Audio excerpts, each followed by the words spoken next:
Hello guys, welcome back. तो आज हम इस वीडियो में सोलो लिविंग सीजन 3 कवर करने वाले हैं। और अगर आपको ऐसी एनीमे की वीडियोस पसंद आती है तो आप मुझे कमेंट में बता सकते हैं, मैं ऐसी और वीडियोस बनाऊंगा। तो चलिए स्टार्ट करते हैं। सोलो लेवलिंग सीजन 3 की स्टार्टिंग में हम देखते हैं कुछ हंटर्स जो एक डंजन में होते हैं। तभी उनके सामने एक मॉन्स्टर आ जाता है। वो मॉन्स्टर और कोई नहीं, हमारा फर्स्ट मोनार्च होता है, जिसे हमने सोलो लिविंग सीजन 2 के लास्ट एपिसोड में देखा था। वो इस डंजन के अंदर किसी फ्रेगमेंट ऑफ लाइट को ढूंढने के लिए आया था, लेकिन उसे यहाँ पे भी कुछ नहीं मिलता। तभी उसके सामने एक और मोनार्च आ जाता है। तो जब हम उसका फेस देखते हैं तो वो दिखने में थोड़ा सा अजीब जैसा लगता है, मतलब उसका फेस थोड़ा डरावना होता है। फिर वो दोनों मिलके किसी ईस्ट की एक जगह के बारे में बात, जहाँ की शैडो मोनार्च है। मतलब ये सिंपल है कि वो जिन्हू की ही बात कर रहे होते हैं। तभी दूसरा मोनार्च भी बोलता है कि ग्रेट फ्रेगमेंट ऑफ लाइट भी उसी कंट्री में है। तभी फॉरेस्ट मोनार्च को एक स्ट्रॉन्ग प्रेजेंस महसूस होता है। तभी हम देखते हैं कि डंजन के अंदर एक और हंटर एंटर कर रहा होता है। फर्स्ट मोनार्च समझ जाता है कि ये उसी की चाल है, हमें इस डंजन में बुलाने के लिए। तभी जो हंटर डंजन के अंदर आया होता है वो फर्स्ट मोनार्च को बोलता है कि तुम कहीं कोरिया की तो बात नहीं कर रहे। ये हंटर और कोई नहीं होते, ये होते हैं हमारे जिन्हो के फादर। हाँ गाइस, ये वही फादर है जिसे जिन्हो ने बचपन में खो दिया था। फर्स्ट मोनार्च बोलता है कि अगर हम कोरिया की बात कर भी रहे हैं तो तुम्हें क्या, जाके अपना काम करो। तभी वो दूसरा मोनार्च वहाँ पे एक पोर्टल खोल लेता है और फर्स्ट मोनार्च को बोलता है कि हमारे पास इन सब चीजों के लिए टाइम नहीं है। फर्स्ट मोनार्च भी एक पोर्टल खोल लेता है और जाने लगता है। तभी वो हंटर बोलता है कि तुम इतनी आसानी से नहीं जा सकते, और फिर वो एक पावरफुल अटैक कर देता है फर्स्ट मोनार्च के ऊपर। लेकिन फर्स्ट मोनार्च एक आइस की दीवार बना के उस अटैक से बच जाता है। फिर सीन शिफ्ट हो जाता है और हमें एक रेड गेट दिखाया जाता है कि जिसमें जिन्हू गया था सीजन 2 के लास्ट एपिसोड। वहाँ उसके सामने डंजन का बॉस खड़ा होता है और बॉस जिन्हू की तारीफ करता है कि बोलता है कि तुमने अभी तक बहुत अच्छा फाइट किया और तुम फाइनली जिंदा भी बच गए। पर तुम्हारे लिए एक बुरी खबर है, तुम अब चारों तरफ से घिर चुके हो। इस जंगल के अंदर मेरी बहुत सारी आर्मी छिप कर बैठी है। और फिर वो बॉस अपनी आर्मी को आवाज लगाता है, लेकिन फिर भी उसकी आवाज सुनकर कोई नहीं आता है। फिर हमें जिन्हू के फेस पे एक छोटी सी स्माइल दिखती है और फिर वो अपनी शैडो आर्मी को अवेक करता है, यानी बाहर निकालता है। और जब जिन्हू की आर्मी बाहर आती है तो उनके हाथों में उस बॉस के बहुत सारे मॉन्स्टर मरे हुए होते हैं। ये देखकर तो बॉस बहुत ज्यादा गुस्सा हो जाता है और फिर उसके पास जो बची हुई आर्मी होती है वो उसे जिन्हू से फाइट करने के लिए भेज देता है। इधर जिन्हू भी अपने शैडो सोल्जर्स को फाइट करने के लिए भेज देता है।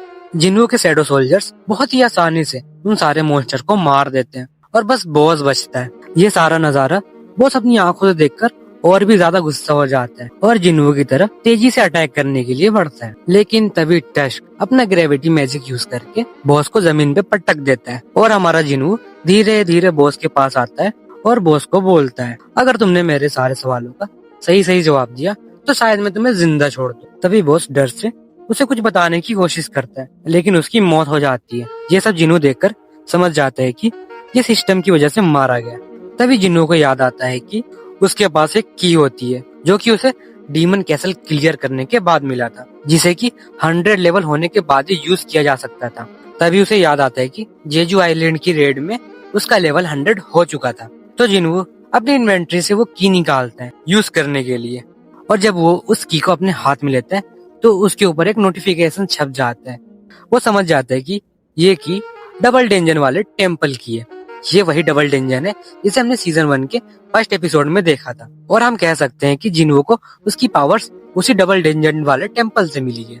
ये सब जान के जिन्हू बहुत ज्यादा खुश हो जाता है कि जिस डेंजन की वजह से वो इतना ज्यादा पावरफुल बना है, फाइनली उसके बारे में उसे कुछ जानने को मिलेगा। और जब भी जिन्हू ने सिस्टम के बारे में जानने की कोशिश की है, सिस्टम कुछ न कुछ ग्लिच कर देता था, जिसकी वजह से वो कोई भी बात नहीं जान पाता था सिस्टम के बारे में। लेकिन फाइनली अब उसे सब कुछ जानने को मिलेगा। लेकिन जिन्हू को तभी पता चलता है कि की के ऊपर एक टाइमर लगा है, वो भी 417 घंटे का। मतलब वो अभी भी उसे यूज नहीं कर सकता था। उस की को यूज करने के लिए उसे बहुत वेट करना पड़ेगा। जिन्हू सोचता है कि इतना वेट किया ही है तो थोड़ा वेट और कर लेता हूँ। फिर सीन चेंज हो जाता है और हमें जिन्हू दिखाया जाता है जो कि काफी गुस्से में होता है, क्योंकि जो जिन्हू के ऑनलाइन हेटर्स होते हैं वो काफी सारा हेट फैला रहे होते हैं जिन्हू के बारे में। जिन्हू उन सबको रिप्लाई कर रहा होता है। तभी वहाँ पे हमारा जिन्हू भी आ जाता है, वो भी एक बैग लेकर, और जिन्हू वो बैग जिन्हू को दे देता है जिसमें बहुत सारे एसेंस स्टोन्स होते हैं। और जिन्हों को कहता है तुमने बोला था ना कि नए गिल्ड के लिए बहुत सारे पैसों की जरूरत पड़ेगी, तो शायद इन स्टोन्स को बेचकर कुछ न कुछ पैसों का जुगाड़ हो जाएगा। जिन्हों इतने सारे एसेंस स्टोन्स देख के बहुत ज्यादा खुश हो जाता है और वो जिन्हों से पूछता है क्या तुम high level rank get clear करके आ रहे हो, क्योंकि इतने सारे एसेंस स्टोन्स बेचकर बहुत पैसे आ जाएंगे, फिर हमें एम्प्लॉयज को सैलरी देने के बारे में सोचना नहीं पड़ेगा। ये बात सुन के जिन्हों बोलता है कि मैं तो अपने गिल्ड के बारे में भूल ही गया था और गिल्ड को चलाने के लिए बहुत सारे एम्प्लॉयज की जरूरत पड़ेगी। फिर जिन्हों बोलता है तुम उसकी टेंशन मत लो, पहले तुम ये बताओ क्या तुमने गिल्ड के लिए कोई अच्छा सा नाम सोचा है। तभी जिन्हों बोलता है हाँ, मैंने एक नाम सोच कर रखा है, सोलो प्ले गिल्ड कैसा रहेगा। जिन्हों ये नाम सुन के शौक हो जाता है और सोचता है कि कोई अपने गिल्ड के लिए इतना खराब नाम कैसे सोच सकता है। तभी डोर की बेल बजती है। जिन्हों गेट खोलता है और देखता है कि गेट के बाहर चाहिन खड़ी है। चाहिन अंदर आती है और जिन्हों को बोलती है मैं तुम्हारा गिल्ड ज्वाइन करना चाहती हूँ। ये सुन के जिन्हों शौक हो जाते हैं और जिन्हों सोचता है कि शायद इसे चेयरमैन ने भेजा होगा। फिर जिन्हों चाहिन को बोलता है मैं तुमसे दोबारा पूछता हूँ तुम यहाँ पे क्यों आई हो। चाहिन बोलती है मैं यहाँ पे तुम्हारा गिल्ड ज्वाइन करने के लिए आई हूँ। जिन्हों बोलता है कि तुम हमारा सोलो प्ले गिल्ड क्यों ज्वाइन करना चाहती हो। ये नाम सुन के चाहिन सदमे में चल जाती है और बोलती है क्या तुम सच में अपनी गिल्ड का ये नाम रखने वाले हो। जिन्हों बोलता है हाँ, मैंने और जिन्हों ने ये नाम मिलकर डिसाइड किया है। फिर जिन्हों बोलता है कि मैंने ये नाम कब डिसाइड किया। तो जिन्हों बोलता है कि तुमने ये नाम सुन के कुछ बोला ही नहीं, तो मुझे लगा कि ये नाम तुम्हें भी पसंद है। फिर जिन्हों को एहसास होता है कि चाहिन की दिल की धड़कन धीरे धीरे बढ़ रही है। जिन्हों को शक होता है कि चाहिन उससे कुछ छुपा रही होती है। तुम ज्वाइन कर सकती हो हमारा गिल्ड, लेकिन उससे पहले तुम्हें एक टेस्ट देना पड़ेगा। चाहिन बोलती है कैसा टेस्ट। जिन्हों बोलता है तुम्हें मेरे एक स्ट्रॉन्ग शैडो सोल्जर के साथ फाइट करनी होगी।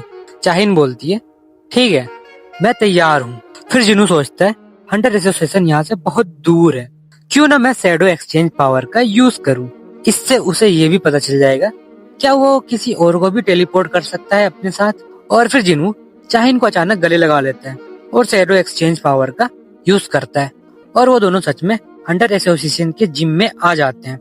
चाहिन ये सब देख के बहुत ही हैरान हो जाती है कि वो अचानक यहाँ पे कैसे आ गई। जिन्हों बोलता है चलो फाइट स्टार्ट करते हैं, लेकिन चाहिन बोलती है अभी नहीं, मेरी स्वॉर्ड तो ऑफिस में ही छूट गई।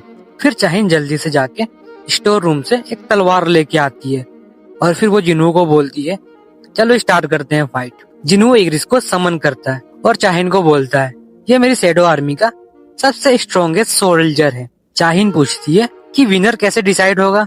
जिन्हों बोलता है जब तक तुम दोनों में से कोई अपनी तलवार गिरा ना दे, ये तुम इग्रिस को खत्म ना कर दो, तब तक ये फाइट नहीं रुकेगी। अगर तुमने इग्रिस को हरा दिया तो ये गेम तुम जीत जाओगी। जिन्हों मन ही मन में सोचता है कि मैंने चाहिन को बोला था कि वो मेरे सबसे स्ट्रॉन्गेस्ट सोल्जर के साथ फाइट करेगी, लेकिन उसका सबसे स्ट्रॉन्गेस्ट सोल्जर बेरू था और बेरू को चाहिन के सामने लाना ठीक नहीं होगा, क्योंकि जेजू आइलैंड रेड में उसके साथ जो कुछ भी हुआ, अगर वो बेरू को दोबारा देखेगी तो उसके जख्म फिर से हरे हो जाएंगे। फिर फाइट स्टार्ट होती है और दोनों की तलवार जब आपस में टकराती है तो एक जोरदार धमाका होता है और फिर हमें दिखाया जाता है कि चेयरमैन भी उस बिल्डिंग में मौजूद होते हैं और उन्हें भी इस धमाके की आवाज आती है। वो सोचते हैं आखिर ये आवाज थी किसकी। फिर वो सीसीटीवी कैमरा चेक करते हैं। वो जिम में देखते हैं कि चाहिन और जिन्हों है। वो सोचते हैं कि ये दोनों अंदर कैसे आए।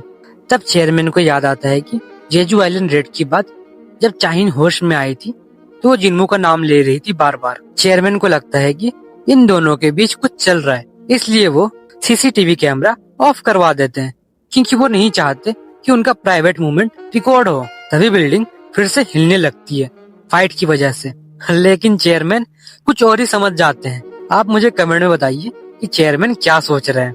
तभी हम देखते हैं कि चाहिन ने इग्रिस को बहुत आसानी से हरा दिया। ये देख के तो जिन्हों भी शौक में था। फिर चाहिन बोलती है तुमने बोला था कि तुम अपने सबसे स्ट्रॉन्गेस्ट सोल्जर को फाइट करने के लिए भेजोगे, तो उसे फाइट करने के लिए भेजो। यहाँ पे चाहिन बेरू की बात कर रही होती है। जिन्हों बोलता है कि तुम अभी पूरी तरह से ठीक नहीं हुई हो, इसलिए रहने दो। लेकिन चाहिन बोलती है मैं पूरी तरह से ठीक हूँ, तो मुझे समन करो। चाहिन की इतनी जिद करने के बाद फाइनली जिन्हों बेरू को समन कर लेता है। जिन्हू बेरू को ऑर्डर देता है कि बिना चाइन को नुकसान पहुंचाए उसे हराओ। बेरू जिन्हू को बोलता है ठीक है माई किंग, और एक जोर की दहाड़ लगाता है जिससे स्टेडियम के सारे शीशे टूट जाते हैं। चाइन ये सब देख के थोड़ा डर जाती है और सोचती है कि जिन्हू ने इस मॉन्स्टर के साथ फाइट की है। बेरू अपने पंजे निकालकर चाइन की तरफ अटैक करने के लिए बढ़ता है, लेकिन जिन्हू से बोलता है अपने पंजे अंदर कर लो, अगर चाइन को कुछ हुआ तो मैं तुम्हारी वाट लगा दूंगा। और बेरू बोलता है ठीक है माई किंग। चाइन जैसी अटैक करने के लिए आगे बढ़ती है, बेरू अचानक उसके पीछे आ जाता है और फिर उसे याद आता है कि जेजू आइलैंड रेड में भी वो इसी तरह उसके पीछे आ गया था। चाइन बोलती है मैं तुम्हारे इस जाल में वापस नहीं फंसने वाली, और अपनी स्वॉर्ड से एक वार कर देती है, लेकिन बेरू 2 उंगलियों से उस वार को रोक लेता है। और बेरू सोचता है कि मेरे किंग ने इसे बिना किसी नुकसान पहुंचाए हराने को बोला है। इसका एक रास्ता ये है कि मैं अपने आप को इतना पावरफुल दिखाऊं कि डर से गेम ही छोड़ दे। चाइन अपने सारे अटैक्स का यूज करती है, वो भी अपनी फुल स्पीड में, लेकिन हमारा बेरू भी किसी से कम नहीं है। वो अपने बॉडी मूवमेंट के साथ चाइन के सारे अटैक्स को डॉच कर लेता है। फिर बेरू चाइन के सामने आ जाता है और जोर से एक दहाड़ लगाता है, जिसकी वजह से चाइन पीछे चली जाती है। जिन्हू ये सब देखकर चाइन को बोलता है तुम अब बस करो, तुम बेरू को कभी नहीं हरा पाओगी। लेकिन चाइन बोलती है मुझे अभी भी फाइट करना है। जिन्हू जानता है कि बेरू किसी आम शैडो सोल्जर की तरफ बिल्कुल नहीं है, उसका तो जन्म ही इंसानों के खात्मे के लिए हुआ था। लेकिन बेरू इस फाइट में अपनी सारी पावर्स को दबा रहा होता है। अगर वो अपनी सारी पावर्स का यूज करे तो वो चाइन को खत्म कर देगा। बेरू और चाइन की फिर से फाइट स्टार्ट होती है, लेकिन इस बार बेरू डॉज के साथ अटैक भी कर रहा होता है, जिसकी वजह से चाइन की तलवार टूट जाती है। लेकिन चाइन फिर भी हार नहीं मानती। अब चाइन सोचती है कि वो अपना सबसे स्ट्रॉन्ग अटैक यूज करेगी और एक ही बार से ये फाइट खत्म कर देगी। फिर चाइन ब्लेड ऑफ लाइट बनाती है। वो अटैक सीधा बेरू के चेस्ट पे जाके लगता है। बेरू अपने साथ ऐसा होते देख बहुत ज्यादा गुस्सा हो जाता है और उसे एंट क्वीन की बातें याद आने लगती है। वो जिन्हू का ऑर्डर भूलकर एंट क्वीन का ऑर्डर फॉलो करने लगता है। मुझे इन इंसानों को जान से मारना है। बेरू बहुत खतरनाक मूड के साथ चाइन की तरफ अटैक करने के लिए बढ़ता है, लेकिन जिन्हू उसे रुकने का ऑर्डर देता है। लेकिन बेरू जिन्हू की बात नहीं सुनता। तब जिन्हू जल्दी से आगे जाके बेरू को रोकता है। तब जाके बेरू कहीं शांत होता है। फिर बेरू जिन्हू से सॉरी बोलता है और बोलता है कि ना जाने मुझे क्या हो गया था कि मैं आपका ऑर्डर फॉलो नहीं कर पाया। जिन्हू चाइन से पूछता है कि तुम ठीक तो हो, तुम्हें कहीं चोट तो नहीं लगी? ये एक छोटा सा एग्जाम था, तुम्हें क्या जरूरत थी अपनी जान को दांव पे लगाने की? चाइन चुप रहती है और जिन्हू से कुछ नहीं बोलती। जिन्हू बोलता है कि तुम्हें क्या जरूरत है मेरे गिल्ड में आने की? आखिर तुम चाहती क्या हो? कहीं ऐसा तो नहीं कि तुम मुझे पसंद करती हो? फिर जिन्हू सोचता है ऐसा तो हो ही नहीं सकता, लेकिन चाइन बोलती है हाँ मैं तुम्हें ही पसंद करती हूँ, इसलिए तुम्हारे गिल्ड में आना चाहती हूँ। और चाइन ये बोल के शर्माने लगती है। अब आगे हमें फेडरल ब्यूरो ऑफ हंटर को दिखाया जाता है, जो कि अमेरिका में होता है। इसके बॉस का नाम डेविड होता है। तब इसके पास 2 लोग आते हैं, जिसमें से एक का नाम माइकल होता है और दूसरे का नाम सेलनर होता है। ये दोनों मिलके डेविड को सॉरी बोलते हैं, क्योंकि ये दोनों जिन्हू को अपने साथ लाने में नाकामयाब हो गए। डेविड बोलता है मुझे कोई माफी वाफी नहीं चाहिए, मैंने तुम्हें जिस काम से कोरिया भेजा था मेरा वो काम हुआ कि नहीं हुआ? अगर आप सबको याद नहीं है तो मैं आपको याद दिला देता हूँ। डेविड ने माइकल और सेलनर को जिन्हू के पास भेजा था ताकि वो जिन्हू को उसकी पावर अपग्रेड करने का लालच दे और उसे अपने यूएसए का बना सके। ये सब वो मिस सेलनर की पावर का यूज करके करने वाले थे, क्योंकि वो अपनी पावर से किसी भी हंटर की पावर को अपग्रेड कर सकती है। लेकिन वो दोनों फेल हो जाते हैं, क्योंकि जिन्हू की पावर्स की कोई लिमिट नहीं होती। ये सब वो डेविड को बताते हैं। मिस सेलनर अभी भी कांप रही होती है, क्योंकि उसने जिन्हू के अंदर जो देखा वो उसे बार बार याद आ रहा था। डेविड बोलता है कि हम कोई और रास्ता निकाल लेंगे जिन्हू को अपने साथ करने का। फिर डेविड माइकल को लेके 24वें फ्लोर की तरफ जाने लगता है। डेविड माइकल को बोलता है क्या तुम्हें याद है जब एक एस रैंक गेट खुला था? माइकल बोलता है हाँ, मैं वो दिन कैसे भूल सकता हूँ। उस डंजन के ब्रेक होने से पूरे अमेरिका में तबाही मच गई थी और उस रेड गेट की वजह से पूरे दुनिया भर के हंटर्स आए थे हमारी कंट्री हमारी मदद करने के लिए, और बस उन सब में से 5 हंटर्स ही जिंदा बच पाते हैं, जो अपनी पूरी पावर मिला के उस डंजन के बॉस को हरा देते हैं। तभी से उन हंटर्स को नेशनल लेवल हंटर का टाइटल मिला। वैसे शायद आपको पता नहीं, उन नेशनल लेवल हंटर में से एक इंडिया का हंटर होता है। अगर आप उस हंटर का नाम जानते हैं तो कमेंट में बताइए, जो भी सही जवाब देगा मैं उसे शॉर्ट आउट दूंगा, तो जरूर बताना। फिर हमें पता चलता है कि उस डंजन का बॉस एक ड्रैगन होता है, जिसका नाम कामिश होता है। कामिश की फ्लेम इतनी ज्यादा खतरनाक होती थी कि उसे कोई बुझा नहीं सकता था। फिर डेविड और माइकल 24वें फ्लोर के एक बड़े से गेट के सामने आ जाते हैं, और जैसे ही गेट खुलता है हमें एक रून स्टोन को दिखाया जाता है, जो कि कामिश का होता है। डेविड सोचता है कि वो ये रून स्टोन जिन्हू को दे और उसे बोले कि तुम यूएसए के सिटीजन बन जाओ, और वैसे भी ये रून स्टोन सिर्फ मैजिकल हंटर यूज कर सकते हैं, तो ये रून स्टोन जिन्हों के लिए बेस्ट गिफ्ट होगा। फिर हमें कामिस की बॉडी दिखाई जाती है जो कि लैब के अंदर होती है। वैसे इतने टाइम से कामिस की डेड बॉडी लैब में थी। उसका साइज इतना बड़ा होता है कि कोई इंसान उसके सामने कीड़ा लगे। फिर सीन चेंज होता है और हमें जिन्हू और जिन्हा को दिखाया जाता है। वो दोनों आपस में हंसी मजाक कर रहे होते हैं। तभी जिन्हू जिन्हा को बोलता है कि वो एक गिल्ड स्टार्ट करने वाला है जिसका नाम वो सोलो प्ले गिल्ड रखने वाला है। जिन्हा बोलती है, सच में ये अजीब नाम रखने वाले हो अपने गिल्ड का, और वैसे भी तुम कभी अकेले फाइट नहीं करते, तुम हमेशा अपने शैडो सोल्जर के साथ मिलकर फाइट करते हो, तो इस हिसाब से ये नाम तुम्हारे गिल्ड पे सूट नहीं करेगा।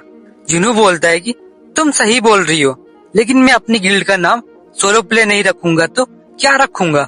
जिन्हा बोलती है कि आजिन नाम कैसा रहेगा, जिसमें आ का मतलब मैं और जिन का मतलब आगे बढ़ना। जिन्हू बोलता है कि नाम तो सही लग रहा है सुनने में, तो अब से मेरी गिल्ड का नाम यही होगा। फिर सीन चेंज होता है और हमें चाहिन दिखाई जाती है जो कि अपने घर में होती है और बहुत ज्यादा शर्मा रही होती है, क्योंकि इससे पहले वाले पार्ट में चाहिन ने जिन्हू को ये बोल दिया था कि मैं तुम्हें बहुत ज्यादा पसंद करती हूँ।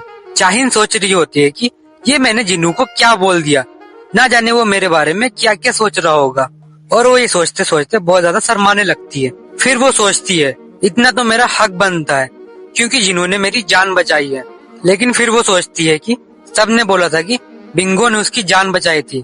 तभी उसे याद आता है जब वो जेजू आइलैंड की रेड पे मरने वाली थी, तब उसे अपने कानों में एक आवाज सुनाई देती है। ये आवाज और किसी की नहीं होती, ये होती है बिंगो की।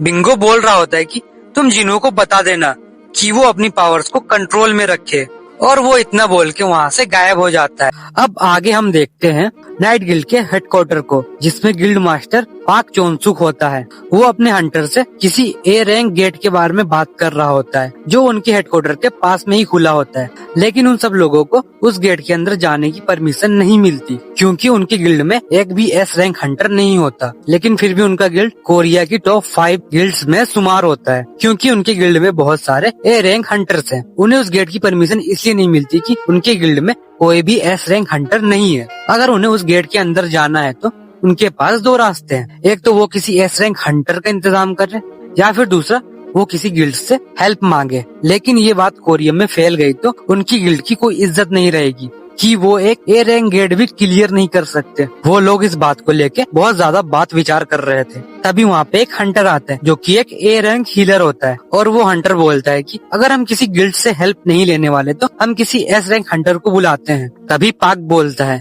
कि कोई एस रैंक हंटर हमारी हेल्प करने क्यों आएगा। उसे कुछ याद आता है, तभी एक एस रैंक हंटर है जो हमारी हेल्प कर सकता है जिसका नाम संग जिन्हू है। वो सब डिसाइड करते हैं कि वो जिन्हू से मिलने जाएंगे। फिर सीन चेंज होता है और हम जिन्हू को देखते हैं। वो जिन्हू से पूछ रहा होता है कि हम अपने गिल्ड का नाम आजिन गिल्ड रखे तो कैसा रहेगा। जिन्हू बोलता है कोई भी नाम रख लो, बस सोलो प्ले गिल्ड मत रखना। फिर जिन्हू पूछता है क्या हंटर चाह भी हमारी गिल्ड ज्वाइन करने वाली है। जिन्हू बोलता है नहीं, वो ज्वाइन नहीं कर सकती, मुझे किसी दूसरे हंटर की तलाश है। जिन्हू बोलता है कि चाहिन से भी बेस्ट कौन हो सकती है।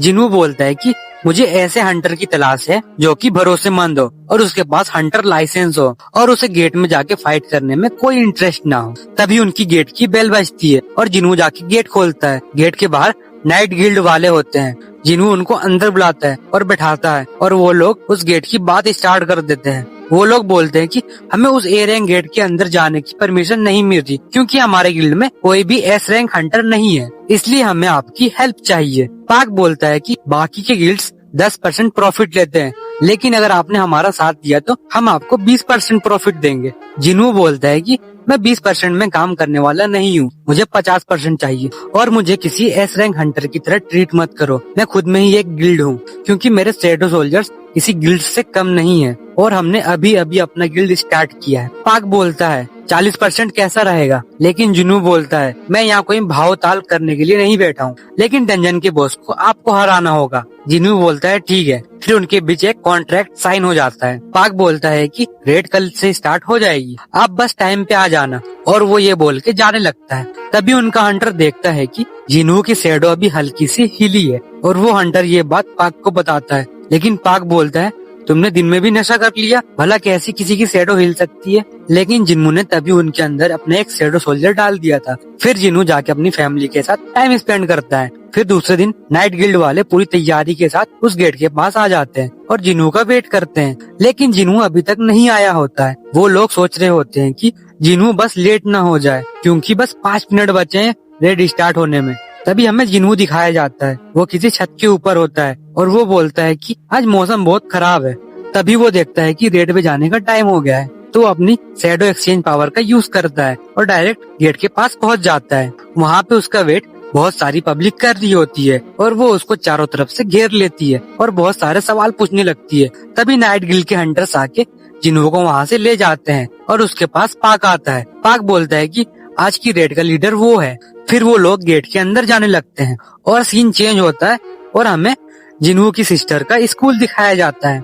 वहाँ के कुछ स्टूडेंट्स को टीचर ने आर्ट्स का सामान लाने के लिए स्टोर रूम भेजा था और जैसे ही वो लोग स्टोर रूम के पास पहुँचते हैं, उन्हें दिखाई देता है कि स्टोर रूम बहुत गंदा हो रहा है, क्योंकि ये बहुत सालों से बंद था। तभी अचानक से वहाँ पे एक डंजन का गेट खुलता है।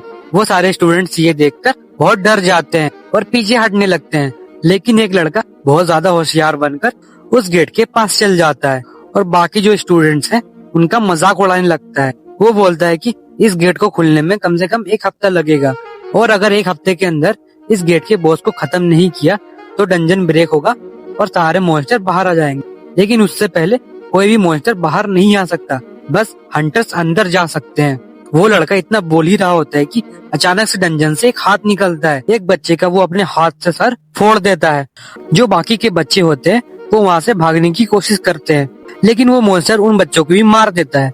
फिर उसके बाद उस डंजन से बहुत सारे मॉन्स्टर बाहर आते हैं और वहाँ पे तोड़फोड़ मचा देते हैं और उनके सामने जो भी बच्चा आता है वो उन बच्चों को मारने लगते हैं। लेकिन उनमें से एक लड़की बच जाती है और जाके बाथरूम में छुप जाती है और लड़की फिर हंटर एसोसिएशन में कॉल करती है और उन्हें बताती है कि स्कूल में बहुत सारे मॉन्स्टर आ गए हैं।